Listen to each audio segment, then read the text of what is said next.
GK spirituals பார்வையாளர்களுக்கு எனது பணிவான வணக்கங்கள். இந்த ஆணி மாதம் மீன ராசிக்காரர்களுக்கு சுமாரான மாதமாக தான் விளங்கும்னு நம்ம சொல்லலாம். ஆனாலும் ஜூன் 29க்கு மேல சில ஆதாயங்கள் கிடைக்கிறதுனால மகிழ்ச்சிகள் உங்களுக்கு தோன்றும். உத்தியோகத்துல நீங்க பொறுமையை காக்கிறது நலம். ஆனால் குருவோட பார்வை உங்களுடைய தொழில் ஸ்தானத்தை பார்க்கறதுனால பிரச்சனைகள் எதுவும் வரதுக்கான வாய்ப்புகள் இல்லை. ஆனால் வேலை பளுவோட காரணமா ஒரு நிம்மதியான உறக்கம் குறையறதுக்கு வாய்ப்பு இருக்கு. சக பணியாளர்கள்ட்ட நீங்க எச்சரிக்கை கடைபிடிக்க வேண்டியது அவசியம்தான். உங்களுக்கு மேலதிகாரிகளுடைய ஆதரவு இருந்தாலும் கூட அவங்களும் சில சமயம் வேலை சுமை கொடுக்கறதுனால நீங்க கொஞ்சம் தடுமாற்றம் அடைவீங்க. அதனால தான் இந்த மாதம் சுமாரான மாதமா விளங்கும்னு சொன்னோம். அரசு பணியில ஈடுபட்டிருக்கக்கூடியவங்க, அரசு பணியாளர்கள், அரசு சார்ந்த தொழில்களை செய்யறவங்க, இவங்களுக்கெல்லாம் இது ஆதாயமான மாசமா இருக்கலாம். சொந்த தொழில் பண்ணக்கூடியவங்க, குறிப்பா மருத்துவம் சம்பந்தப்பட்ட தொழில செய்யக்கூடியவங்க, விவசாயம் சம்பந்தப்பட்ட தொழில செய்யக்கூடியவங்க, ஆலயம் தொடர்பான தொழில்களில் ஈடுபடக்கூடியவங்க, ஆடை ஆபரண தொழிலில் ஈடுபடக்கூடியவங்க, இவங்களுக்கெல்லாம் இந்த மாதத்துடைய பிற்பகுதி அற்புதமாகவே இருக்கும்.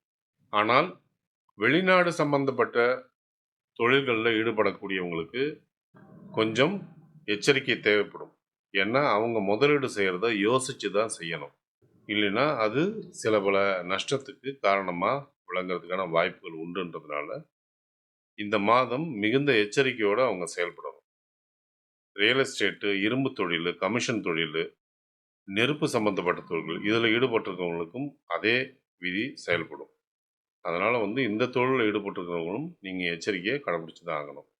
குடும்பத்தில் மனமகிழ்ச்சி இருக்கும்னாலும் சில சண்டை சச்சரவுகளும் இருந்துக்கிட்டே தான் இருக்கும்.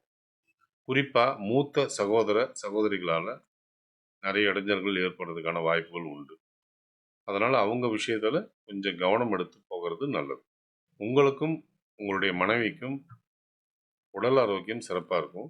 பிள்ளைகளுடைய உடல் ஆரோக்கியத்தில் கவனம் செலுத்த வேண்டியது அவசியம். அவங்களுடைய படிப்பு விஷயத்திலையும் கொஞ்சம் கவனம் எடுத்துக்க வேண்டியது அவசியம். தாயுடைய உடல் ஆரோக்கியத்தில் கவனம் தேவைப்படும். தந்தையுடைய ஆரோக்கியம் சிறப்பாகவே இருக்கும்.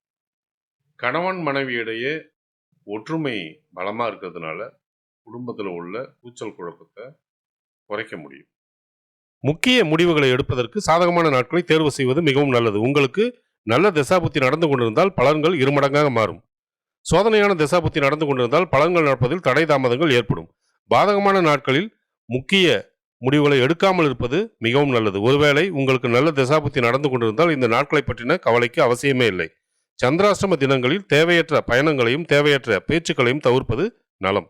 இந்த மாதத்துடைய நல்ல பலன்களை அதிகரிச்சுக்கிறதுக்கும் தீய பலன்களை குறைச்சிக்கிறதுக்கும் நீங்க வழிபடக்கூடிய தெய்வம் குரு தட்சிணாமூர்த்தி, திருவானைக்கா ஜம்புகேஸ்வரர், அகிலாண்டேஸ்வரி. இங்கு சென்று வழிபட இயலாதவங்க குருவோட ஜீவ சமாதிகளுக்கு சென்று வழிபடுறது மூலிமா சிறப்பை கூட்டிக்கலாம்.